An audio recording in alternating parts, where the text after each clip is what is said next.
Hey beautiful people, this video is about how to find a career I'm passionate about. This is a question that's mostly asked by people at the early stages of their career because finding a career that you're passionate about isn't something that you stumble upon, like you find a beautiful daffodil growing in the park in the middle of spring and you go, ooh, this is for me, this is fabulous. It's something that is never discovered, fully formed, but it's built step by step. And that's a practice and a process that we need to learn almost over a lifetime.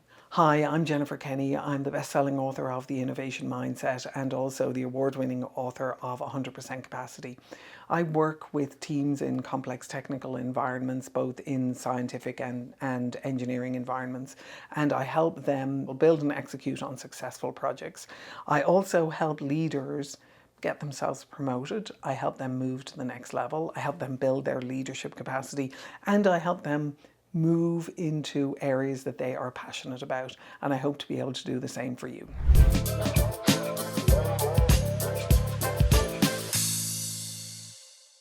There are 5 things to pay attention to when you think about finding a career that you're passionate about. Number 1 is, and this is the kind of debunking one, is that passion is built, it is not found. And part of how you build passion is that you really begin to take yourself seriously. And I hate to sound fatalistic about this, but what you were put on earth to contribute.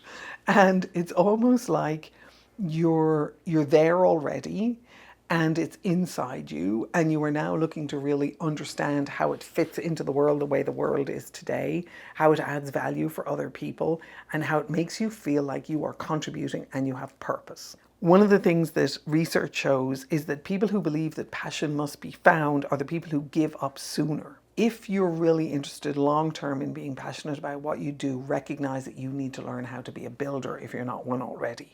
Because what you will do as a builder is you will persist, you will experiment, and you will ultimately succeed. And then you will persist and you will experiment again, and then you will succeed again. So it's a cycle, it's a process, it's a recurring process.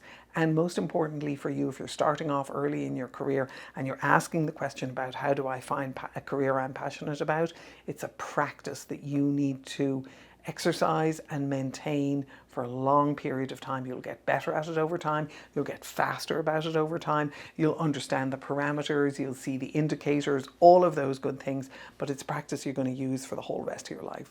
Gallup's Strengths Finder does a really nice job of helping us understand what our strengths are, and I think they've done it for hundreds of thousands of people at this point, and so their data is pretty solid, and they recognize that using your strengths actually makes you 6x more engaged, because strengths fuel sustainable careers and successful careers. Now, when we talk about strengths, really encourage you to think about them as your innate strengths. Our educational system has taught us how to recognize what the gaps are and what we're not good at and focus on those and build those up. Now, sometimes that's valuable and that's useful, but I've found as I've gotten older that I'm really encouraging people to look at what they are innately good at. And here's why. It's like, yes, I can fill gaps, but I'd like to fill gaps from a place of abundance, not a place of scarcity. And if someone is telling me I'm not good at, and I need to meet the standard and I need to get better at, I look at it like really hard work. But if someone tells me, these are your strengths. Mine are, I'm strategic, I'm good at execution, I'm analytical. And so if I take those strengths and I recognize, hey, wait, I'm actually better than, I'm at the top of the bell curve for those, I'm better than the majority of the population of those because they come easy to me. There are a bunch of other things that don't come easy to me, but these things, they come easier to me. And I work with those for a number of years within my career. Now, obviously in that process, I'm going to recognize things that I'm not great at and that I do need to step up to, but I'm coming at them from a place of strength.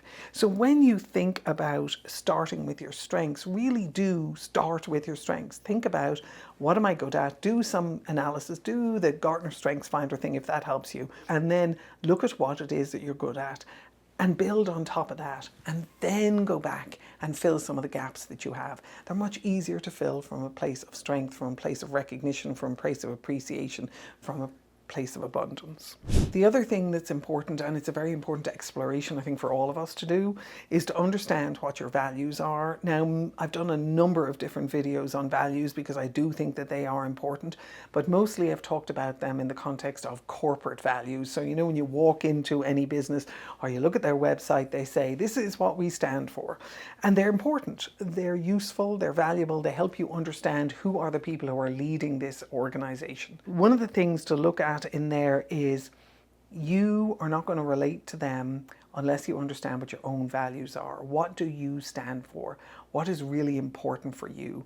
So to give you an example, I really care about lifelong learning because I think learning brings people joy. It helps people develop wisdom. It helps us be more generous, more compassionate, more kind, more supportive of others as we age, which we're all going to do. So for me, lifelong learning is something that I deeply care about, and I want to help others be able to do the same. So that's one of my values. I have obviously multiple other ones, but if you recognize what you gravitate towards, what you pay attention to, what you want to contribute to, you begin to identify what your values are. Another one of mine is I'm an immigrant, so I came to America when I was in my 20s, and I've had a fantastic time here. I've lived most of the time in California, and I have actually built an amazing life for myself, and I am deeply grateful. And I also believe that that is an opportunity that should be presented to others. Obviously with certain criteria, because that's just practical, but also I recognize that people who come from different diverse backgrounds make my life more interesting, make my life more fun, and they also contribute significantly to the innovation of the organizations that I've worked in and to the country as a whole. So as you think about what your values are, think about what you stand for, what matters to you, and lots of times those are actually created by your life. They're created by your upbringing. They're created by things that you've done in your life that mattered to you, that you kind of stuck with, or friends that you appreciated and respected, that you gravitated towards because you were doing important things together. The other thing when you think about passion is we sometimes think about people who are passionate as being people who are more senior, and we sort of look at it like, oh, when I get more senior, I'm going to be more passionate because I'm going to have more control over what it is that I do. And I would counter that and say to you, don't chase the titles necessarily. I'm not saying they're not important, and I'm not saying that I shouldn't, I'm not discouraging you from doing important titles as you move in your career, and I talk about that in other videos. But for me, what it is chase the energy. If you are putting out a lot of energy in your work, and you are every single day, you come into work and you work hard every single day, what you're doing is you're putting out a lot of energy. You need to work in an environment where energy also comes back to you. And by energy, I don't mean, woo-woo version of it. What I mean is, people appreciate you. They recognize you. They understand your contribution. They understand the value that you bring. They give you high fives. They give you awards. They promote you. But is that reciprocity in there? Are you actually looking after yourself and building yourself up because of the people you surround yourself with and the opportunities that you take or that are presented to you? The other thing is to iterate your career path forward. I don't mean that you get yourself promoted and then you go backwards again. What I mean by that is that you are constantly designing and that you are developing offers that you know will allow you to be able to add value, that you're designing them with other people who would consider them valuable, and then you are developing and you are seeing whether or not that produces a positive impact or produces satisfaction in the environment that you work in. So that's a loop, and it is the develop, design, deliver, declare loop, which I've talked about in multiple other videos. But if you see that both at the micro and the macro level, it's like I might do that over a year or a couple of years where I'm focused on a particular area of my career that I'm interested in building my capacity in, and that might bring me to something else that will allow me to be more passionate about what it is that I do. But recognize that passion isn't something that is discovered fully formed,